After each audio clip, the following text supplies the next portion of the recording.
The enemy usually fights what's moving. Hey everyone, Chad here. Hey, have you ever noticed that when you truly start growing in God, the distractions seem to increase? You know, the moment you try to do better, you're staying focused, you're trying to encourage others, you're praying more, and you're stepping out in faith more, but it feels like discouragement suddenly starts coming from every direction. I've experienced it myself. I'll have to be real honest. Ever since I started this journey from simply making the encouraging post on Facebook to eventually stepping out in faith and getting in front of this camera and making these videos, I've personally seen the increase in the distractions, discouragements, frustrations of all kinds, and the attacks of the enemy. And I'm not saying that to brag on myself or say I'm important by any way. I'm simply just sharing my walk with God and realizing that when I decided to do more for Him, it seemed like resistance showed up more. Have you ever heard the expression, if the enemy is fighting you harder, you're probably on the right path. But if the walk becomes too comfortable, you might need to check the path that you're on.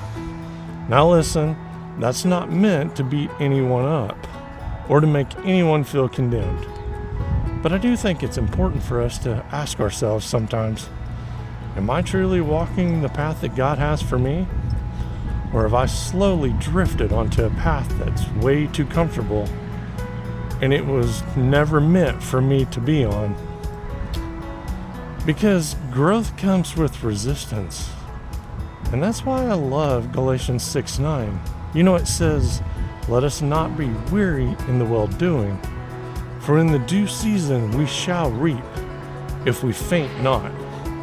And what that scripture reminds me is even when I'm tired, or even when the distractions come, or that discouragement tries to creep in, I'm not going to quit.